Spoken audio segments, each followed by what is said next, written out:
فضل سے میں جو بھی کام کرتا ہوں، خدا کے فضل سے میں جو بھی کام کرتا ہوں، رسول پاک کا شامل میں اس میں نام کرتا ہوں، اور شوق سے دیتا ہے جو میرا سلام کا جواب، میرا اصول ہے میں اسی کو سلام کرتا ہوں۔ السلام علیکم ورحمۃ اللہ تعالی وبرکاتہ۔ الحمدللہ رب العالمین والعاقبۃ للمتقین والصلاة والسلام على سید المرسلین وعلى آلہ وأصحابہ اجمعین، اما بعد فاعوذ باللہ من الشیطان الرجیم، بسم اللہ الرحمن الرحیم، انا نحن نزلنا الذکر وانا له لحافظون، صدق اللہ مولانا العظیم، وبلغنا على رسوله النبی الامین المعین المتین الکریم، ونحن على ذلك لمن الشاہدین والشاکرین والذاکرین والحمد للہ رب العالمین۔ آئیے حضرات، کچھ سننے اور سنانے سے پہلے حضرات محترم شاعر نے کیا ہی خوب کہا ہے، چراغ اپنی مقدر کا جلا لے جس کا جی چاہے، چراغ اپنی مقدر کا جلا لے جس کا جی چاہے، مقام زیست کو اونچا بنا لے جس کا جی چاہے، چراغ اپنی مقدر کا جلا لے جس کا جی چاہے، مقام زیست کو اونچا بنا لے جس کا جی چاہے، اور یہ محفل سرورِ کونین کی پاکیزہ محفل ہے، یہ محفل سرورِ کونین کی پاکیزہ محفل ہے، یہاں رحمت برستی ہے نہارے جس کا جی چاہے، اور جہاں ذکر حبیب ہوتا ہے خود خدا بھی قریب ہوتا ہے، جہاں ذکر حبیب ہوتا ہے خود خدا بھی قریب ہوتا ہے، ان کی محفل میں بیٹھنے والا آدمی خوش نصیب ہوتا ہے۔ آئیے ہم سب مل کر شاہ محروبت مالک خوشگوار اللہ کے پیغمبر ہم سب کے رہبر محبوب تابر شفیع روز محشر صاحب انا اعطیناک الکوثر شفیع المذنبین انیس الغریبین رحمت للعالمین معراج المستاقین شمس العارفین سراج السالکین مصباح المقربین حق کے مطلوب جانع غیوب احمد مجتبی محمد مصطفیٰ صلی اللہ تعالی علیہ وسلم کی بارگاہ بے کس پناہ میں درود السلام کا جھوم جھوم کر نذرانہ عقیدہ پیش کریں۔ پڑھے بآواز بلند اللہم صلی علی سیدنا وشفیعنا وحبیبنا وکریمنا ومولانا محمد وبارک وسلم، صلوا علیہ صلاۃ وسلام علیک یا رسول اللہ صلی اللہ تعالی علیہ وسلم۔ واہ کیا مرتبہ غوث ہے بالا تیرا، واہ کیا مرتبہ غوث ہے بالا تیرا، اونچے اونچوں کے سروں سے ہے قدم اعلیٰ تیرا، واہ کیا مرتبہ غوث ہے بالا تیرا، اونچے اونچوں کے سروں سے ہے قدم اعلیٰ تیرا، اور سر بھلا کیا کوئی جانے کہ ہے کیسا تیرا، سر بھلا کیا کوئی جانے کہ ہے کیسا تیرا، اولیاء ملتے ہیں آنکھیں وہ ہے طلبہ تیرا۔ حضرات گرامی، اللہ تعالیٰ نے قرآن شریف میں ارشاد فرمایا انا نحن نزلنا الذکر وانا لہ لحافظون، بے شک ہم نے ہی اس کو نازل کیا اور ہم ہی اس کی حفاظت کرنے والے ہیں۔ آسمانی کتابیں اور بھی ہیں، آسمانی زمینیں بھی ہیں، لیکن ہمارے تمہارے رب نے کسی کتاب کی ذمہ داری نہیں لی۔ آسمانی کتابیں بھی ہیں، دنیاوی کتابیں بھی ہیں، انجیل بھی ہے، توریت بھی ہے، زبور بھی ہے، قرآن مجید بھی ہے، لیکن اللہ تعالیٰ نے صرف قرآن مجید کی ذمہ داری لی۔ اور بلندی کو سمجھنے کے لیے ایک مثال بیان کرنا چاہتا ہوں، اگر ہم ساری کتابوں کو سمندر کے اندر ڈال دیں، توریت کو سمندر کے اندر ڈال دیا جائے، انجیل کو سمندر کے اندر ڈال دیں، زبور کو سمندر کے اندر ڈال دیں، قرآن مجید کو سمندر کے اندر ڈال دیں، پھر اس کے بعد ساری کتابوں کے نام لے کر پکارا جائے، اے انجیل تو آ جا، اے توریت تو بھی آ جا، اے زبور تو بھی آ جا، احترام سامعین، مگر ساری کی ساری کتابیں خاموش پڑی ہوں گی۔ جب قرآن شریف کو پکارا جائے گا تو ہندوستان کی سرزمین پر ہزاروں حفاظ کرام سینے ٹھوک کے کھڑے ہو جائیں گے اور کہیں گے جب تک مسلمان زندہ ہے، جب تک مسلمان کے سینے میں اسلام اور قرآن زندہ ہے، تبھی تو اعلیٰ حضرت قادر بریلوی علیہ رحمۃ الرضوان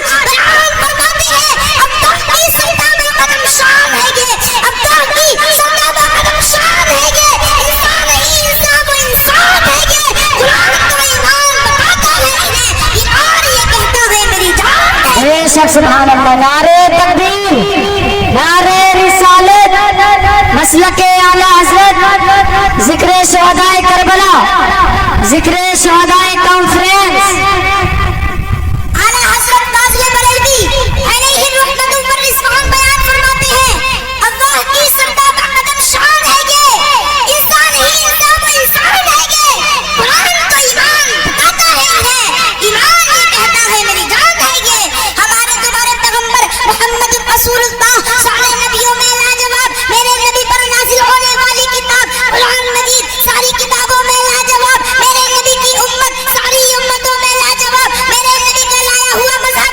سارے مذہبوں میں لاجواب، میرے نبی کی امت ساری امتوں میں لاجواب، میرے نبی کی حفاظ لاجواب، میرے نبی کی سلطان لاجواب۔ حضرات گرامی تو قرآن کی بلندی کو دیکھو، جو ہے قرآن آسمان میں لپٹ کر لہر میں سجائے 33 پارہ ہے، لیکن اس کے پارے میں ہے جو آمنہ کی گود میں آج میں رحمت اوڑھ لے، تو آمنہ کا ماہ پارہ ہے، ایک چپ ہو جائے ایک بول دے، جو چپ ہو جائے وہ کلام پاک ہے، جو بول دے وہی رسول پاک ہے۔ ایک قرآن شریف میرے دو چہرے ہیں، ایک تلاوت کے لیے ایک زیارت کے لیے، جس کی تلاوت کی جائے اسے کلام پاک کہتے ہیں، جس کا جلوہ دیکھا جائے اسی کو محمد بے شک بے شک، نعرہ تکبیر، نعرہ رسالت، ذکر شہدائے کربلا کانفرنس، حافظ قاری عبد القادر صاحب قبلہ، نعرہ تکبیر۔ یہ مسلمہ حقیقت ہے، یہ وہ شہنشاہ دربار ہے جہاں ہر سائل کی جھولی بھرتی ہے اور ہر مانگنے والے کو مانگنے سے سوا ملتا ہے، یہ وہ آستان عالیہ ہے یہاں جو بھی بھکاری بن کر آیا وہ دین و دنیا کا تاجدار بن گیا، ذرہ تھا تو آفتاب بن گیا، ادنا تھا تو اعلیٰ بن گیا، پتھر تھا تو لال بن گیا، کانٹا تھا تو پھول بن گیا، برا تھا تو اچھا بن گیا، شقی تھا تو سعید بن گیا، ناپاک تھا تو پاک بن گیا، احسن تھا تو رہبر بن گیا، جہنمی تھا تو جنتی بن گیا، اللہ تھا تو سر بن گیا، خطرہ تھا تو دریا بن گیا، صدف نہ ہو تو غور بن گیا، کالا تھا تو رشتے قمر بن گیا، غلام تھا تو وقت بن گیا۔ یہ وہ دربار عالیہ ہے جہاں ابو بکر آیا تو صدیق بن گیا، عمر آیا تو فاروق بن گیا، عثمان آیا تو ذوالنورین بن گیا، علی آیا تو شیر خدا حیدر کبار بن گیا، حبشی آیا تو قریشوں کا سلطان بن گیا، فقیر آیا تو ولی بن گیا، علی عربی آیا تو صحابی بن گیا۔ میرے قریب سے گر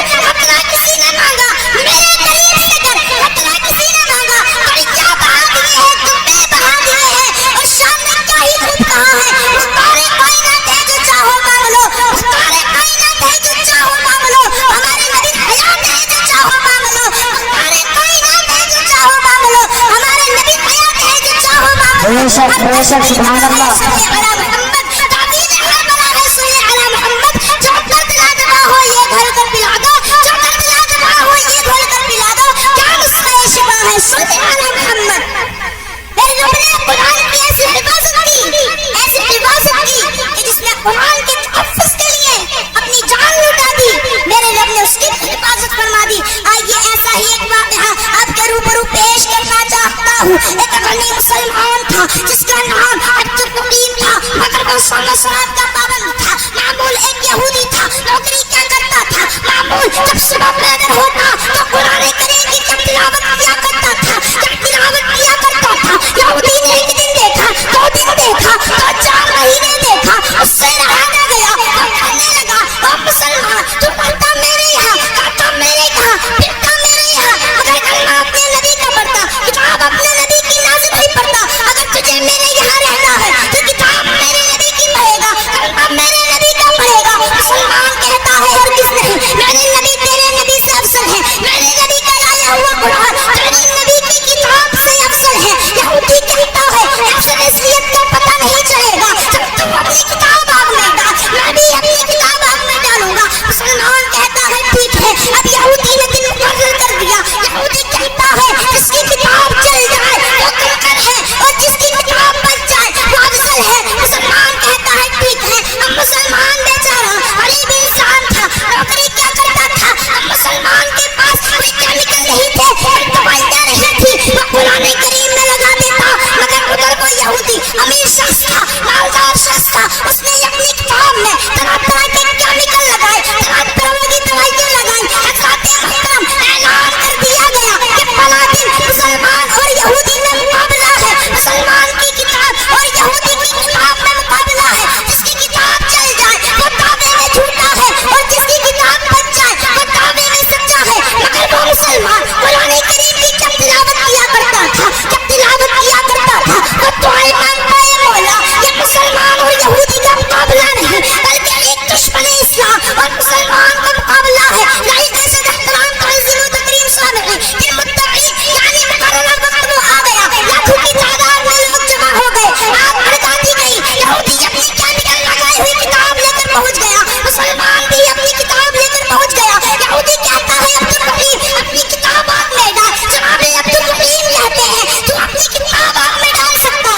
لیکن میں اپنی کتاب آپ میں نہیں ڈال سکتا. یہودی پوچھتا ہے کیوں؟ تو مسلمان جواب دیتا ہے آپ میں ڈالنا بے ادبی ہے. جب تو اپنی کتاب آپ میں لے کر کود جا, میں بھی اپنی کتاب آپ میں لے کر کودتا ہوں. جو دعوے میں جھوٹا ہوگا اور چل کر راکھ ہو جائے گا, اور جو دعوے میں سچا ہوگا وہ بچ جائے گا. مگر وہ مسلمان قرآن کریم کی تلاوت کیا کرتا تھا, تلاوت کیا کرتا تھا, اب دعائیں مانگتا ہے مولا. یہ مسلمان اور یہودی کا مقابلہ نہیں بلکہ ایک دشمن اسلام اور مسلمان کا مقابلہ ہے. بھائی کا شد احترام تعظیم و تکریم سامعین للمتقین, یعنی مقررہ وقت وہ آ گیا. لاکھوں کی تعداد میں لوگ جمع ہو گئے, آگ بھڑکا دی گئی. یہودی اپنی کیمیکل لگائی ہوئی کتاب لے کر پہنچ گیا, مسلمان بھی اپنی کتاب لے کر پہنچ گیا. یہودی کہتا ہے عبدالحکیم اپنی کتاب آگ میں ڈال. جناب عبدالحکیم کہتے ہیں تو اپنی کتاب آگ میں ڈال سکتا ہے مگر میں اپنی کتاب آگ میں نہیں ڈال سکتا. یہودی پوچھتا ہے کیوں؟ تو مسلمان جواب دیتا ہے آگ میں ڈالنا بے ادبی ہے. جب تو اپنی کتاب آگ میں لے کر کود جا, میں بھی اپنی کتاب آگ میں لے کر کودتا ہوں. اور یہودی پریشان ہو گیا, اس نے اپنی کتاب میں طرح طرح کے کیمیکل لگائے, طرح طرح کی دوائیاں لگائی, مگر اپنے میں کچھ نہیں لگایا تھا. پریشان ہو کر کے طرح طرح کی باتیں کرنے لگا. مگر وہ عاشق رسول, وہ سچا قرآن کا شہدائی, اس نے دیکھا کہ جہاں لاکھوں کی تعداد میں لوگ جمع ہے, اگر میں قرآن کریم کو ہاتھ میں لے کر کود جاتا ہوں کہ جہاں سارے لوگ کلمہ پڑھ کر مسلمان ہو جائیں گے. وہ رسول کا دیوانہ وہ قرآن کریم کو ہاتھ میں لے کر چھلانگ لگا دیتا ہے, یعنی کود جاتا ہے. لوگ سمجھ رہے تھے کہ چل کر راکھ ہو جائے گا. جب دیکھا گیا تو قرآن کریم کی تلاوت کر رہا تھا, پڑھ رہا تھا اِنَّا نَحْنُ نَزَّلْنَا الذِّکْرَ وَإِنَّا لَهُ لَحَافِظُونَ. سارے لوگ اسی وقت عبدالرحیم کے ساتھ کلمہ پڑھ کر مسلمان ہو گئے. یہ قرآن کی عظمت, یہ قرآن کے خزان. اے مسلمان, اگر تجھ پر کوئی پریشانی آئے تو قرآن کریم کی تلاوت کر. اگر تو کوئی غم میں مبتلا ہے تو قرآن کریم کی تلاوت کر. اگر تو کوئی بیماری میں مبتلا ہے تو قرآن کریم کی تلاوت کر. اگر عظمت چاہتا ہے تو قرآن کریم کی تلاوت کیا کر. اگر وقار چاہتا ہے تو قرآن کریم کی تلاوت کیا کر. اگر عرش کے تھپڑوں کو سمجھنا چاہتا ہے تو قرآن کریم کی تلاوت کیا کر. اسلام کے مقدس شہزادوں, پتہ چلا, معلوم ہوا کہ یہ قرآن ہمارے یہاں بھی کامیابی دلاتا ہے. کل آخرت کے دن یہی قرآن ہم سب کو جنت دلائے گا. یہی قرآن شکل انسان اللہ تعالیٰ کی بارگاہ میں حاضر ہوگا. اللہ تعالیٰ اس قرآن کو جنت میں جانے کا حکم دے گا, مگر یہ قرآن جنت داخل نہیں ہوگا. پوچھا جائے گا وہ قرآن جنت داخل کیوں نہیں ہوگا؟ تو قرآن کہے گا اے مولا, میں تیرا مقدس کلام ہوں, تیرے بندوں نے مجھے پڑھا, جو مجھے چومتے تھے, جو مجھے اپنے سینے سے لگایا کرتے تھے, جو مجھے چاہتے تھے, جو میری تلاوت کیا کرتے تھے, میں انہیں لے کر جنت میں جاؤں گا. تو اللہ تعالیٰ فرمائے گا اے میرے مقدس کلام, جب تجھے اجازت ہے, جو تجھے چومتے تھے, جو تجھے اپنے سینے سے لگایا کرتے تھے, جب تجھے چاہتے تھے, جب تیری تلاوت کیا کرتے تھے, کہ انہیں لے کر جنت میں چلا جا. تو جب اللہ کا قرآن اپنے چاہنے والوں کو, اپنے چومنے والوں کو, اپنی تلاوت کرنے والوں کو لے کر جنت میں جائے گا, جنت کے دروازے کھٹکھٹائے گا, تو اندر سے آواز آئے گی کون؟ تو قرآن کہے گا انا قرآن و معی القاری, یعنی میں قرآن ہوں اور میرے ساتھ میری قاری ہے. پھر قرآن اپنے قاریوں کو لے کر جنت میں جائے گا. یہ دروازے ہی کے لیے کھولے جائیں گے. اسلام کے مقدس شہزادوں, پتہ چلا, معلوم ہوا کہ یہ قرآن ہمارے یہاں بھی رہنمائی فرماتا ہے. اور کل بروز قیامت کے دن یہی قرآن ہم سب کو جنت دلائے گا. تو ہم سب کو چاہیے کہ ہم خود بھی پڑھیں اور اپنے اولادوں کو بھی پڑھائیں. میرے نبی ارشاد فرماتے ہیں خیرکم من تعلم القرآن وعلمہ, یعنی جس نے قرآن سیکھا اور دوسروں کو سکھایا وہ تم میں سے سب سے بہتر ہے. اللہ تعالیٰ کے بارگاہ میں دعا ہے کہ ہم سب کو علم سیکھنے اور سکھانے کی توفیق عطا فرمائے. آمین ثم آمین. میں اپنے پگل کو یہی ختم کرنے کے لیے جا رہا ہوں. آخری پیام لو, علی کے سلفقار لو, عمر کا اقتدار لو, حسن کا اعتبار لو, حسین کا شعار لو, وقار لو, قرار لو, مجاہد قطار لو, مثال شاندار لو, قدیم یادگار لو. ابھی تو نوجوان ہو, ابھی تو نوجوان ہو, حتیم کا بتھام لو, فضیلت تمام لو, سلام لو, کلام لو, دلاوری کی جان لو, رضا کا ہاتھ تھام لو. ابھی تو نوجوان ہو, ابھی تو نوجوان ہو. آخر دعوانا الحمدللہ رب العالمین. السلام علیکم ورحمۃ اللہ تعالی وبرکاتہ.